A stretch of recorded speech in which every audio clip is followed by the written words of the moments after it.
Welcome to the Hay Matters podcast, brought to you by LocalAg and Feed Central. This is your go-to source for all things hay-related in Australia. I'm your host, Jon Paul Driver. In today's episode, we're joined by Megan Ford, one of the owners at LocalAg and Feed Central. Megan, where were you raised? So I'm actually from Western Queensland. I was born in a town called Barcaldine, which is not too far from Longreach. So I spent a majority of my childhood in Barcaldine, and then just before I started boarding school, we moved to another smaller country town called Surat, which is not far from Roma. So I call Western Queensland home.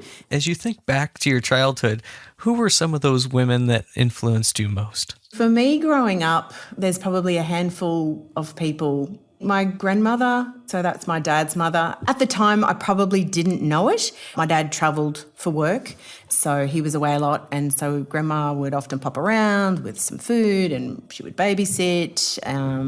We'd have sleepovers at Grandma. But one of the things I can really fondly remember with my grandmother was during the school holidays was attending the CWA meetings, so the Country Women's Association meetings.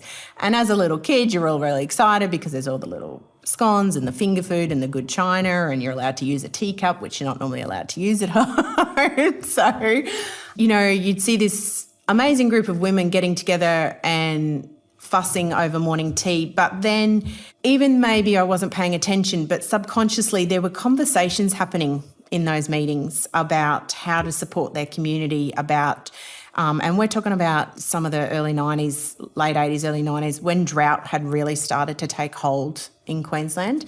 So conversations about how they could support, their local farmers and their own children in rural towns at that time, fundraising, but also other forms of support in terms of, taking meals to certain people. And I don't think I realised at the time, I just thought they were talking about things, but I realised right then and there that how instrumental those groups were in those country towns. So even back then, the exposure to those sorts of things, I look really back fondly of. So my grandmother and obviously my mother, who had a tough time, her husband travelled a lot, was away for periods of time and had 3 daughters to raise, ended up going back to work while we were in sort of late primary. She did an amazing job. One friend in particular, we're lifelong friends, would hang out at her property outside of Barcaldine every chance I got. Her mother was an amazing woman, very stoic, as tough as Western Queensland women came. I just used to think, wow, what an amazing, she was on this property just doing stuff. It was amazing. My auntie is another really amazing woman. She had 10 children and lost her husband when her youngest was about, I think, 5 or 8. And we used to visit her property. I remember saying to Mum when Auntie Libby turned 70, I said, I haven't been able to get a hold of Auntie Libby. She goes, no, I think she's still out on the motorbike mustering sheep. And so I said, right, I'll have to wait till dinner time. My godmother also lived on a property just outside of Barcaldine. She was an amazing influence on me as well, still is. We catch up. She's retired in Brisbane now, and we catch up from time to time. At the time when you're growing up, I don't know that you can totally identify why, but you are drawn to these people because they were amazing women, doing some amazing things. And they might have thought at the time they were just doing the day-to-day. But for me, I had some really great women to look up to. That puts you in good stead, I think, from the get-go, if you've got really strong female role models that are not just doing their own lives, but looking after other people and involved in community work. That really makes an impact on you. And how did that play into the early days of Feed Central? I think for me, when things are tough, like when you're building a business and things are really tough, money's tight, we had small children, we had big ideas, but know they're going to take time to come to fruition. Looking back on all of those women that influenced my life, they also had really tough times. And I thought, well, you've just got to sort of knuckle down and go through the tough. Things will get better because I had, obviously watched their lives improve. I've been able to watch these women do these amazing things and have tough times. Then surely I can, that resonated with me. Surely I can. Part of our success story is the amount of support we had with family in those younger times. And I look back at those women and know that they also probably had a lot of family support. For me, those two things go hand in hand. Seeing those women survive difficult times with droughts, family things, it certainly gives you something to hold on to when you're in the trenches, going, look, if they've made it, I reckon I'll be right too. Megan, we talked ahead of recording this, of course, and one of the things that stood out to me was the concept of late night board meetings. Yeah, yeah, and that's right. It's a good way to refer to them, actually, late night board meetings. And looking back, I don't know that I realised what they were in their context or the importance of them, because obviously you're juggling really small kids, building a business, and we would be having these conversations at 9, 10, 11 o'clock at night or on Sunday afternoons, and, you know, whenever you could grab some adult time, really, which is very difficult when you're juggling small children. Someone mentioned to me, I was doing a leadership course a couple of years ago, and there was a mentoring part in that. A lady who was partnered with for the mentoring part said to me, you know, don't ever underestimate those conversations. Those conversations at home or in the car or in the paddock, they really matter just as much as the conversations that are happening in boardrooms and offices, because the clarity that you can seek through those conversations and the decision makings and deciding which directions to take your business in, they're really important. And don't just think you're having another conversation, you know, about your business and that your voice isn't necessarily making an impact. That really resonated with me, because I think I look back over those years when the kids were small and thought, while I mightn't have physically been in the office and doing day-to-day things, the conversations that we were having and the decisions we were making about which direction to take the business and involving, you know, expansion and all sorts of things were really important. And I'm not sure sometimes as females we understand the importance of those conversations just because they're not happening in an office environment, a meeting environment, someone's not there taking notes, that those conversations are really, really important. That really resonated with me, and so that's actually really helped me these last couple of years when we are having conversations not in the office and at home and or in the car when we're driving somewhere, to really switch in a different mode and make sure that when we're engaged in that conversation, that that's what that conversation is about, and I'm not tempted to bring in other conversations just because I've got, you know, Tim's attention or someone's attention about the business at that time. You know, they're really important conversations to be had. And you would see those things implemented. Did it take time? Yeah, it has taken time. All things take time. Tim and I have big plans all the time. When you're implementing, it's often the slowest part. You've got to get your team on board, you've got to move with the market, you've got to roll out all sorts of procedures that go along with it. But it is really rewarding when you've had a conversation about stuff and your ideas and inputs have gone in, and then you mightn't necessarily get to see it on a day-to-day basis because you're not necessarily involved in every meeting or every discussion or every part of the process, but then to see the outcomes months or a year or so later is really rewarding, and know that you were part of that conversation, part of those decisions. It's really rewarding. I want to hear some of the struggles that you've had along the way. I think we're going to hear about the importance of family and support, but there's a story about a hay shed fire. There always seems to be a story about a hay shed fire when hay is involved, unfortunately. Yeah, we've had a few things happen along our road, but one of the things that stood out for me back in the early 2000s, Tim was overseas at the time in South Korea exploring some exporting opportunities, and we had some hay. We had storage facilities out at Oakey. I had been out all day. Tim's parents had been amazing and babysitting our children, and I'd gotten home and it was maybe 4:30, 5 o'clock in the afternoon, and they had just left. I'd started taking over, started to move into dinner mode, and next minute my phone's ringing And I've got team members ringing me saying, oh my God, the hay's all alight in Oakey. It's massive, it's big, you need to get out here. And so I just rang Tim's parents and they just double backed, got Kev which is Tim's dad, some old workers and got into some workers and away we went. And we could see it as we were approaching. And it was a very big fire. Perhaps the fire department still used some footage for some of their training. And it was a real pivotal point in that, you just switched into, okay, what needs to be done, what phone calls. We were really, we had an amazing general manager at the time, Kieran Maxwell, who just stepped right up and stepped right in to help me. We'd tried phoning Tim. He wasn't available immediately, which was fine because we had it. But Tim's dad was just there the whole time, helping with decisions.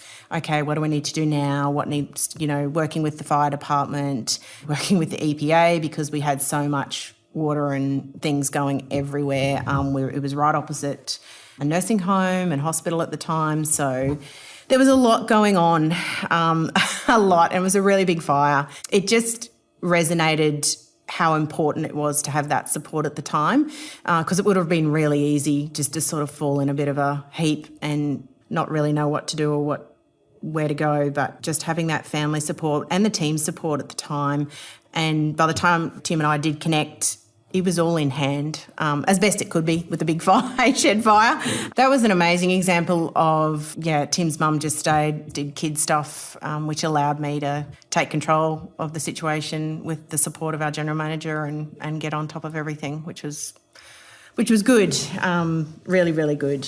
At the time, really dramatic. We look back at it now and think, well, it was all handled really, really well. And I think part of the reason it was really handled well is because I was just fully supported. One classic example, I think, of the support we've had from family over the time.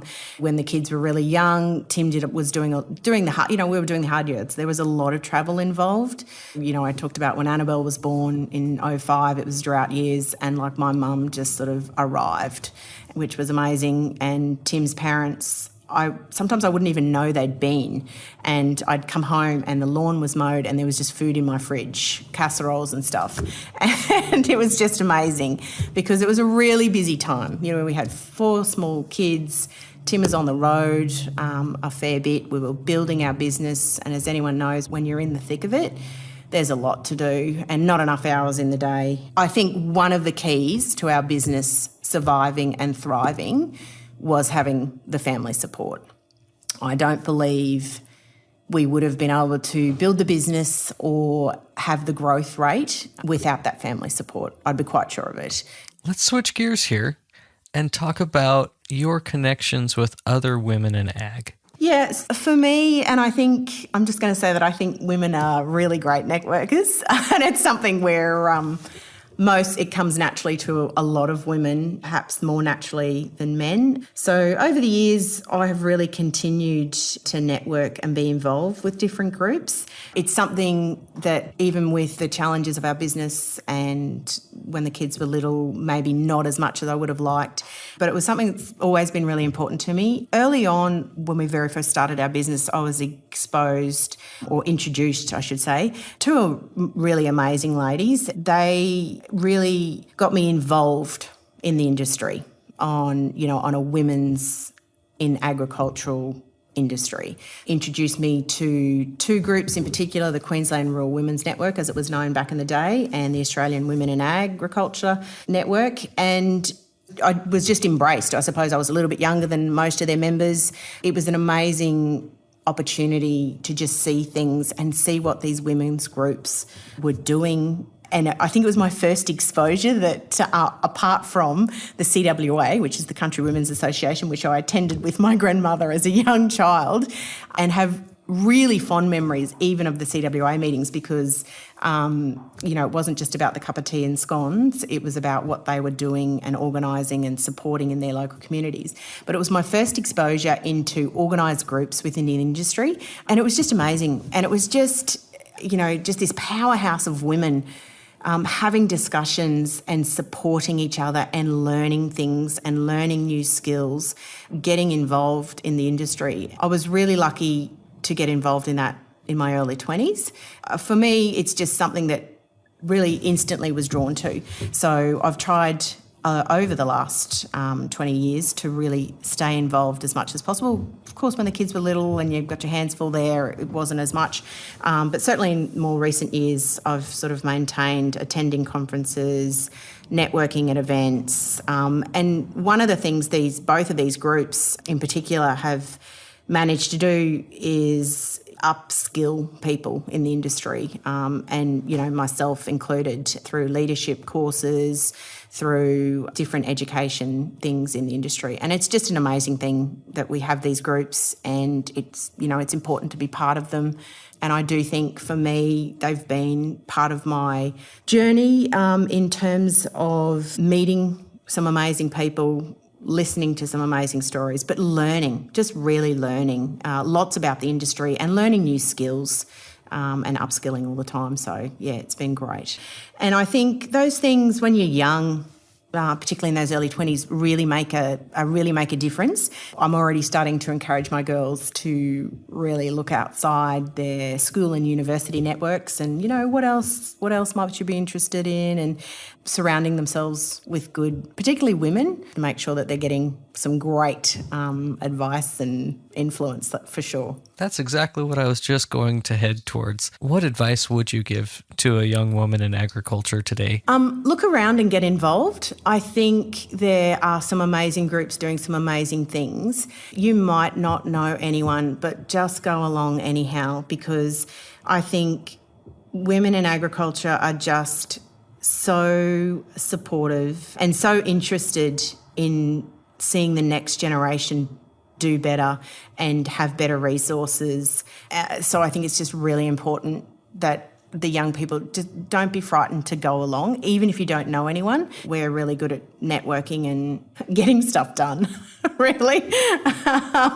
So the more I think women are involved in agriculture too, I feel like maybe some more stuff in some areas will really go ahead in leaps and bounds. So definitely for those younger generations, get involved. And it doesn't have to be women's groups in agriculture either. Like, there's plenty of groups in all different areas of agriculture. But certainly, I find the Women in Agriculture and the Queensland Rural Women's Network, and I know there's other networks in different states. You'll learn something and you'll meet some amazing people. I want to hear your thoughts about the transition to local ag and what that looks like from your perspective. So local ag's been quite the journey for us. While we've only just launched it this year, it's been in progress for a couple of years. I think for us, it's the next part of our business model, the next part of how we can really support our farmers and customers. For me personally, it's been something really exciting to embrace the technology and just sort of see it come along and evolve out of Feed Central from a need, really. That's how the first conversation started, talking with our farmers and customers, and we wish there was this. And it was like, oh, okay. And then, having that conversation a little bit more and going, well, actually there's probably is a pathway for us from Feed Central to local ag. Why would we wait for anyone else to do it? It's a really natural progression for us.